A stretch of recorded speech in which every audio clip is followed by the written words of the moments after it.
Welcome to the final episode of the OfferMojo show for 2025. Oh my God, I am going to be really honest with you. I am so damn glad that 2025 is coming to an end. Have you seen all of those posts that are floating around about the year of the snake? You know the ones breaking down what this year has supposedly been about: release, inner growth, renewal, sacred pause, transformation, subconscious healing, trust, shedding, soul work, spiritual depth. Just reading that list makes me tired because 2025 has been all of that and then some. It has been deep. It's been emotional. It has required so much internal work. And while I'm grateful for everything it taught me, I'm also very ready to close the chapter. At the same time, everywhere I turn, I keep seeing conversations about 2026 being the year of the horse. And listen to this energy shift: clarity, freedom, courage, expansion, movement, breakthroughs, intentional action, boldness, magnetic energy, momentum. I cannot run fast enough into 2026. Honestly, I'll probably trip because I'm running so fast. Then I saw a post that said, based on your birthday, which my birthday is December 27th, your personal year number matters too. Apparently, 2026 is my personal year 4, the year that I build my empire. The post literally said, 2026 hands me the blueprint for the next decade. My foundations, systems, and standards harden into reality. The fire horse strengthens everything I've built with intention and dissolves everything built on fear. Hell yes. Because if I'm being honest, that's exactly what 2025 was for me. I spent this year rebuilding foundations, creating new systems, raising my standards even higher. High standards have always been my norm, but this year really asked me to live them fully. So, yeah, it feels like it's about freaking time for that hard work to start paying off. So, in this podcast episode, I'm going to walk you through how I'm ushering out 2025 and consciously stepping into 2026. I'm sharing my top 5 ahas and TaDa's from this past year, the realizations and the wins that shaped me more than I expected. And I'm also sharing my top 5 no-nos and hell yeses for 2026. These are the boundaries, the decisions, and the commitments that I'm making as I move forward. No filtering, no shiny stories, just the real and raw truth. So let's go. I'm going to start with the ahas because honestly, these were the things that shifted how I work, not just what I did. So aha number 1 is social media is not where I actually love to connect. This one actually came from pure frustration. This year, I tried almost every social media platform, literally everything except TikTok. Sorry, I can't get on board with that one. I was feeling the pressure to be everywhere, especially with reach being so low across the board. I experimented with more personal, almost like diary style posts on Facebook, thought leadership on LinkedIn, reels on Instagram, quick spur of the moment thoughts on Threads, tips and strategy on Pinterest, and even long form video on YouTube. Guess what? Yes, I burned myself out. Not because I sucked at writing content, but because I was trying to keep up with all of it. Showing up every day, engaging everywhere, creating different content for different platforms, I got to the point where I honestly started to hate social media. What finally clicked for me was realizing it wasn't just me. Every platform has low reach right now. Everyone is complaining about it. And at the same time, I kept hearing people say, this platform worked so well for me, but it was never the same one. It was different across the board. That's when I stopped asking, where should I be? And started asking, where do I actually enjoy being? And for me, the answer was really clear. Threads feels fun and supportive. It feels like real conversation. Instagram is visually appealing to me, and it's where the business owners I collaborate with already hang out. Everything else felt heavy. So I made a decision for 2026. It's just Threads and Instagram. That's all my energy can handle. And honestly, it's all I want to give. I set up YouTube audio to feed my podcast, mostly for SEO, and I repurposed the videos I'm already creating for Instagram into OfferMojo Minutes. YouTube gets to exist in the background without demanding more from me. The bigger realization that I finally came to terms with is that pouring tons of time and energy into platforms I don't own doesn't actually serve me. Not creatively, not strategically, and definitely not from a nervous system perspective. Aha number 2 is a podcast does not build authority if you never talk about your own work. This one hit early in the year. Last year in 2024, I was running my podcast on a mission mojo, and the entire focus was spotlighting new business owners with beautiful missions, and I genuinely loved it. I learned that I'm actually a really good podcast host. I love asking questions. I love holding space. I love telling other people's stories. But here's what I noticed. About 90% of the guests never shared their episodes. And even more importantly, I barely talked about my own business at all because I was so focused on giving visibility to my guest. The podcast felt good, but it wasn't growing my authority. It wasn't really growing my business either. So at the beginning of the year, I rebranded the podcast and shifted the strategy. It became the OfferMojo Show. And I made a very clear decision. The podcast would be centered around my expertise. I committed to 3 solo episodes a month and 1 guest collaboration that actually made sense. The difference was wild. The podcast grew faster, my authority became clearer, and suddenly I had an entire long form content process that saved me time instead of draining it, while also giving me way more reach. That was a huge aha for me. Visibility alone doesn't build authority, positioning does. Aha number 3 is being a marketing generalist was no longer working for me. This one changed the entire trajectory of my business. And as scared as I was to narrow my niche, I finally admitted something to myself. Being a marketing generalist was no longer working. It actually made everything harder. So in 2025, I fully owned the offer strategy lane. And honestly, miraculous things started happening. Content became easier to create because I wasn't trying to talk about everything. People started remembering me and what I actually do. Speaking engagements became so much easier to land because I was talking about things that others weren't. I'm not going to pretend that making a complete pivot was easy. It wasn't. But it is so much more aligned with my actual brilliance. And it makes my business a hell of a lot more fun. Aha number 4 is my weirdness is actually what makes me brilliant at this work. This one felt very personal for me. I started noticing all of my quirks this year. Eating the same thing every day for lunch, my aversion to touching things that felt yucky, the way my brain craves strong structure but also thrives on spontaneous creativity.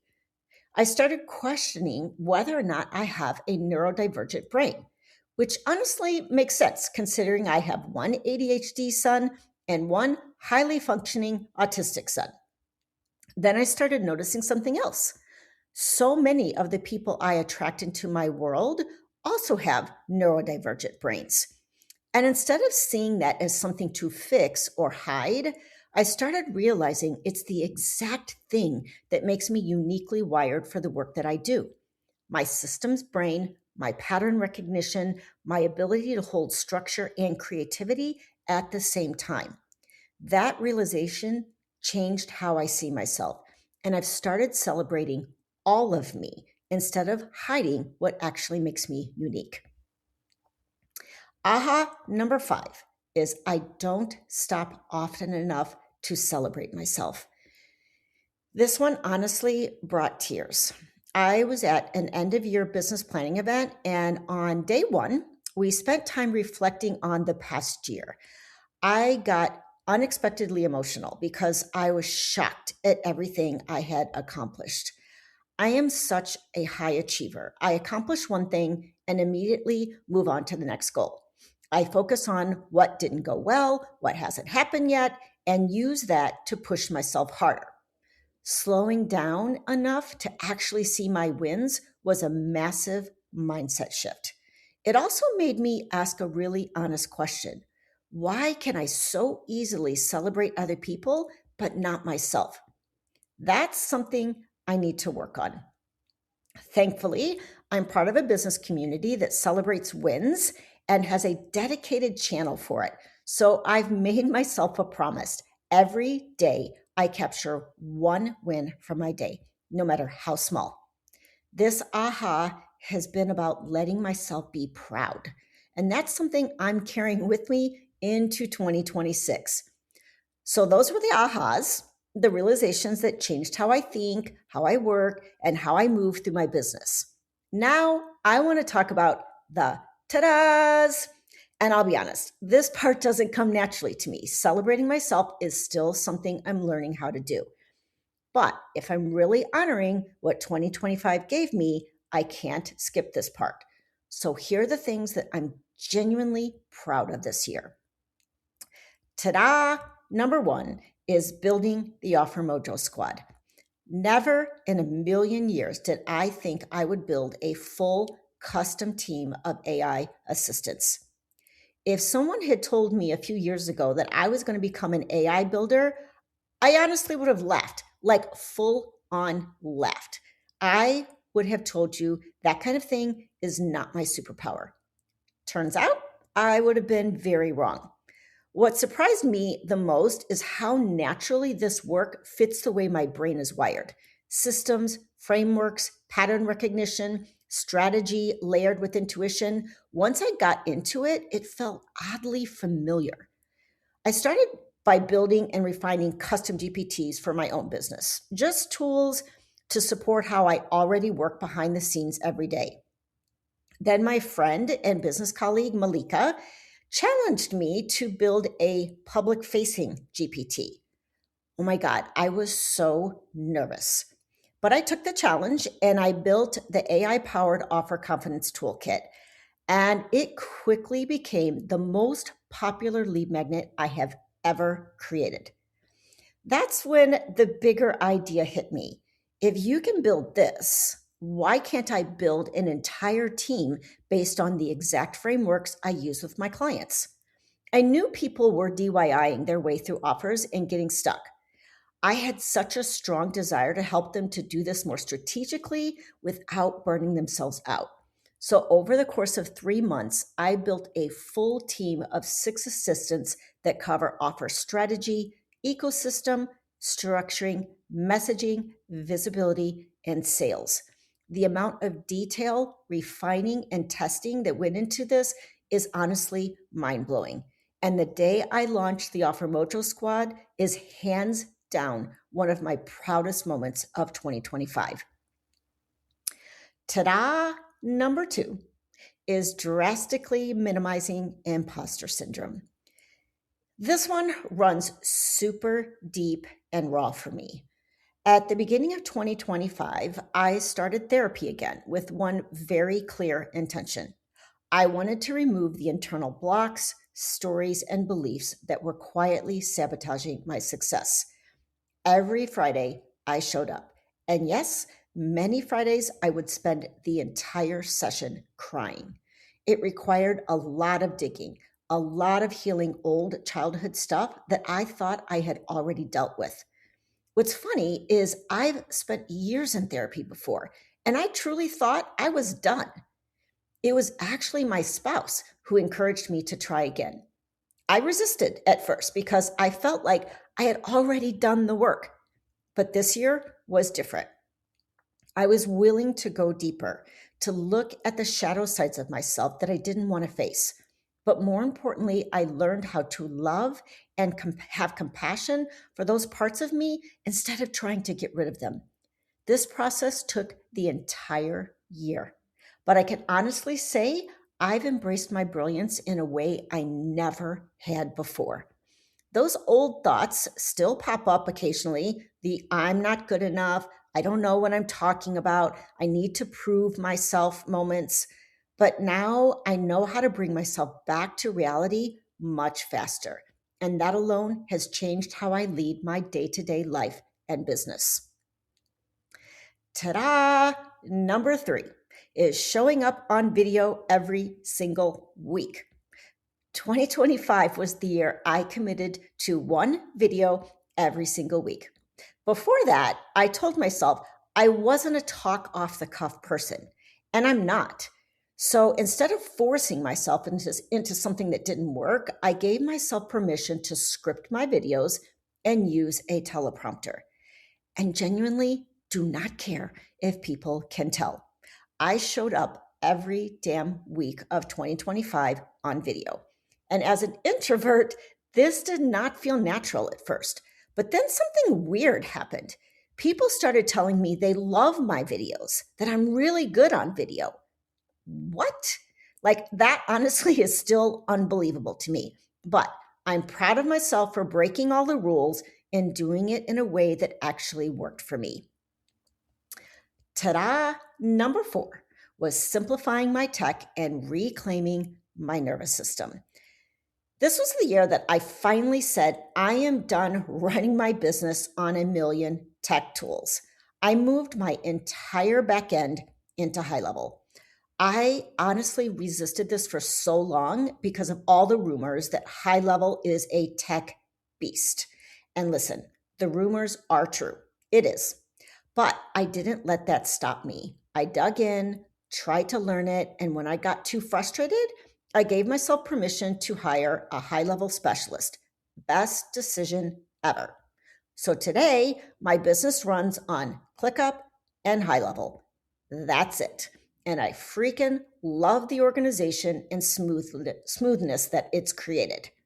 What's even better is that I'm now set up to expand in any direction I want. Affiliate program? Yep, high level can handle that too. Every backend system in my business is handled by ClickUp, high level, or custom GPTs. And the impact of my nervous system has been huge.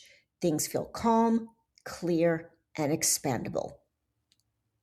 Ta-da! Number 5 was learning how to receive instead of overgive. This one might be the biggest shift of all. I finally stopped overgiving in my life and business and committed to giving as much as I receive. This was not easy. Overgiving has been part of my identity for as long as I can remember, but it stopped working. I felt resentment in friendships. I lost business because I didn't know how to handle sales calls.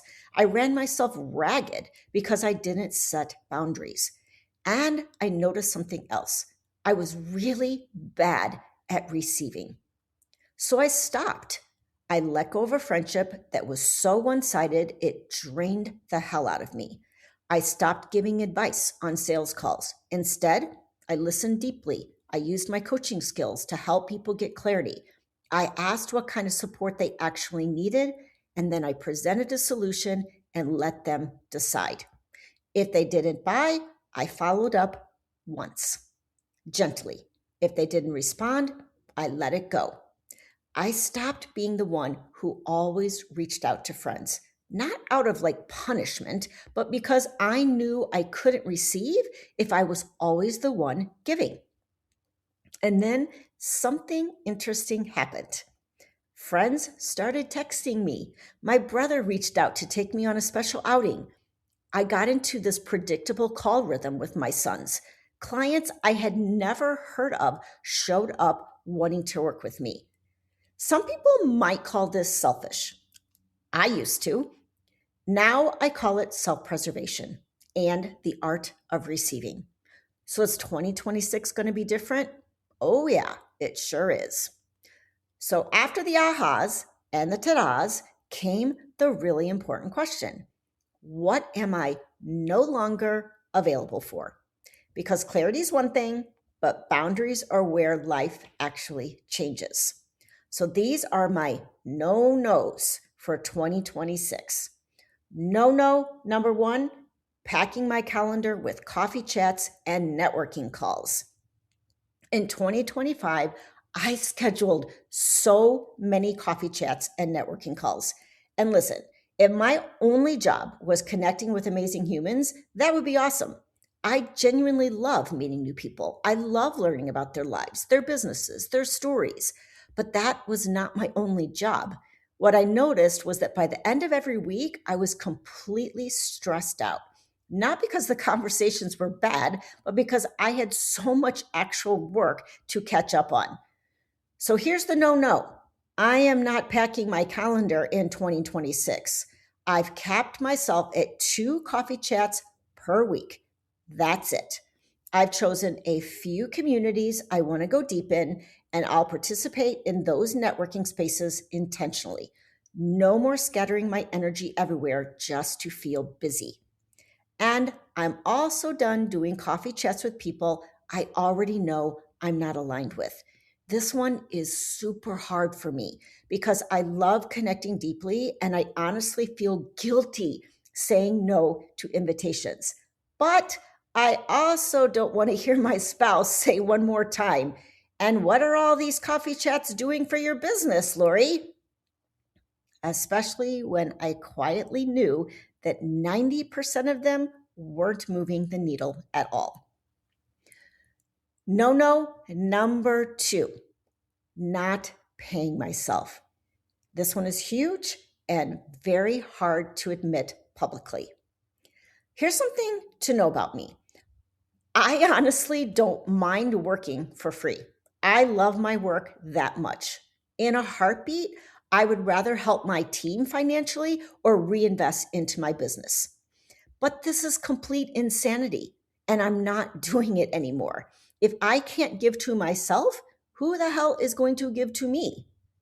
And while I have an incredibly generous and successful spouse, it's not fair that I'm not contributing to our household income.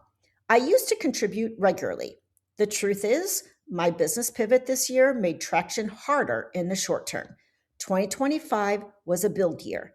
I reinvest heavily into my team, marketing, and systems. I rebuilt what I intentionally let go of in 2024. That does not mean I stop valuing myself. So, no, in 2026, I'm not running a business where everyone gets paid except me. No number 3 is performative marketing. I am so done with performative marketing, trying to convince people why they should work with me, obsessing over how perfect my content is, killing myself to show up consistently online no matter how I feel, and believing that I have to be everywhere or I'll disappear. Doing things I don't freaking want to do because I've listened to marketing gurus for years. I am exhausted by comparison. I'm tired of keeping up with massive content creators. I'm worn out by constantly tracking followers, engagement rates, open rates, all of it. I'm not saying these things aren't important. I'm just saying that they no longer align with how I want to run my business.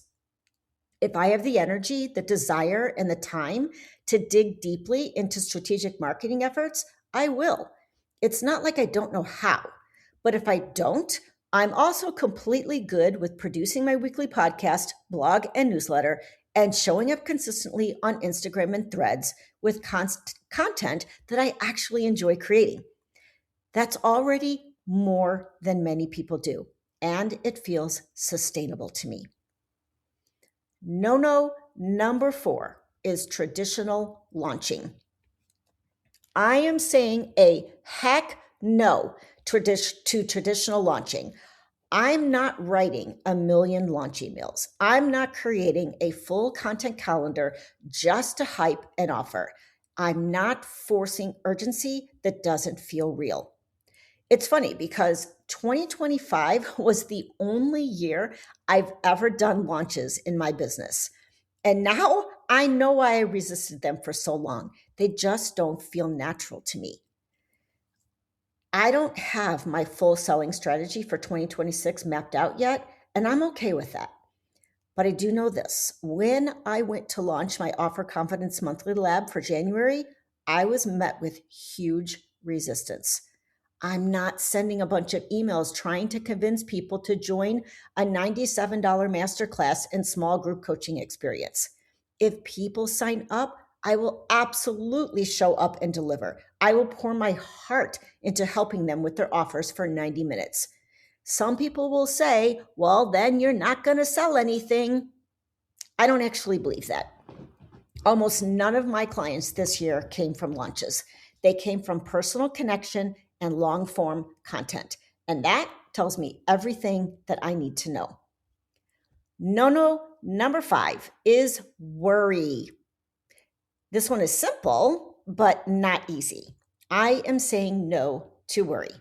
Worrying about where my next client will come from, worrying about what people think of me, worrying if I'm making the right decision, worrying about things I have zero control over, worrying about my kids and my health.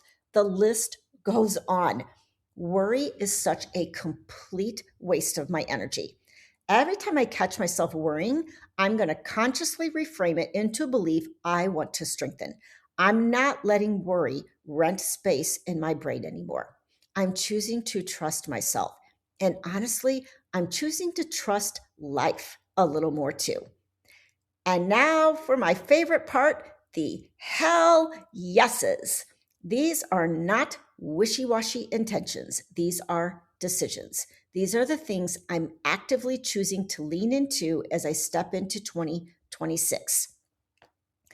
Hell yes, number 1 is more win-win-win collaborations. I am saying a big hell yes to more collaborations that truly feel like a win for everyone involved. A win for me, a win for them, a win for my audience. I freaking love collaborations, and 2025 proved that to me over and over again. One of the highlights of this year was building such a strong friendship with my colleague as we built our AI squads side by side. What started out as business quickly turned into real friendship. Now we meet monthly to talk about life, business, and challenge each other on what's next. I also participated in bundles with incredible women, many of whom I'm now developing deeper collaborations with for 2026. And through podcasting, both as a host and a guest, I met so many cool, aligned humans. Some of my best connections came from those conversations.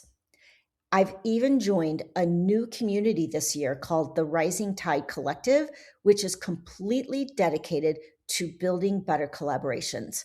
That alone feels like such an energetic match for where I'm headed. I'm excited about being in bigger rooms. I'm excited about expanding visibility, and I'm excited about contributing to elevate the work of amazing entrepreneurs in the online space. Hell yes, number 2, attraction marketing and letting clients find me. I'm saying hell yes to attraction marketing and allowing my ideal clients to find me naturally. This has already started happening in 2025, and honestly, some of it still blows my mind. A casual coffee chat with a friend in Boston turned into a client. A dog trainer that I met on Instagram became one of my favorite clients ever. My most recent client came highly recommended by ChatGPT and was practically sold by the time she booked the call. and someone I had never met booked an offer power plan straight from my podcast. Turns out we share the exact same birthday. Stuff like this feels magical to me, but it's not random. It's happening because I'm letting go. I'm trusting that the universe has my back, and I'm allowing myself to receive instead of forcing. And I know this trend is only going to continue. Hell yes, number 3 is reaping the fruits of my labor. 2026 is the year I get to reap the benefits of everything I built in 2025. I worked hard building my offer ecosystem. I worked hard building backend systems, and now I get to let them do their job. I don't feel any rush to create more offers just to create them.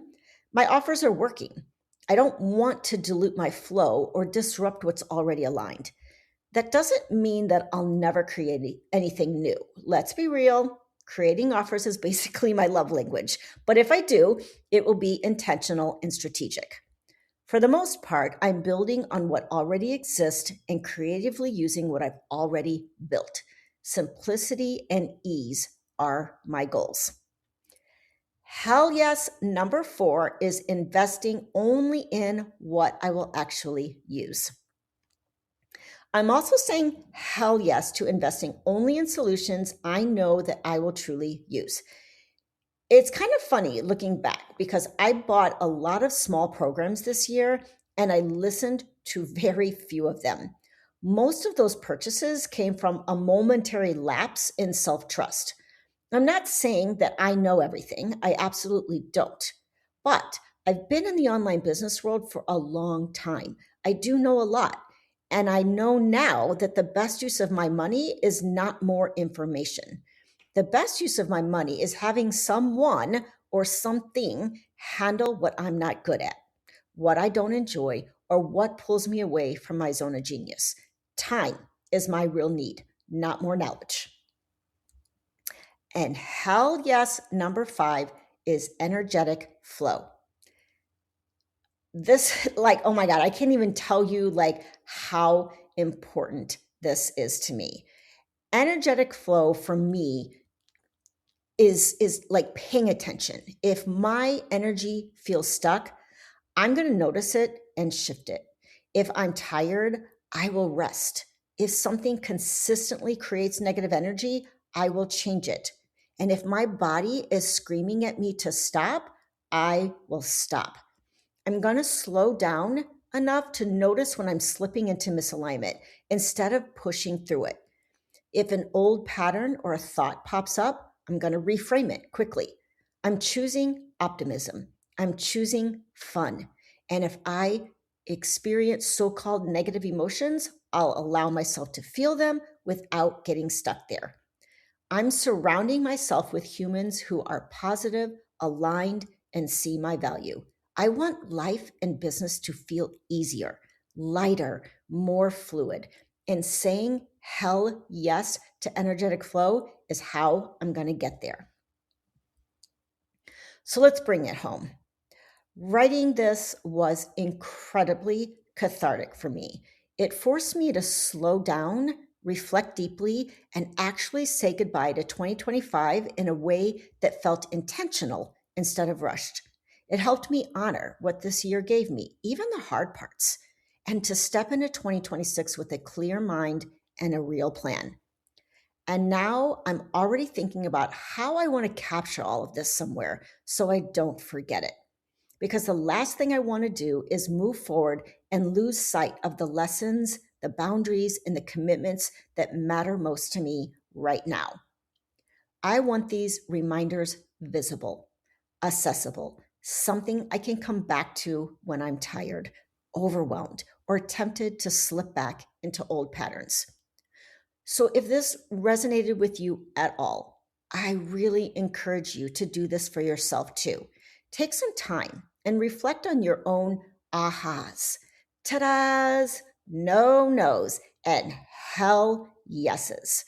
Write them down, say them out loud, let them guide you to move into your next chapter. And if you feel like sharing, I would absolutely love to hear them, truly. I was a cheerleader for 6 years, so I am really good at cheering you on. So here's to closing one chapter with gratitude and stepping into the next one with a whole new attitude. Bring it on, 2026. I'm ready for you. Have a very happy new year, and thank you so much for being in my community.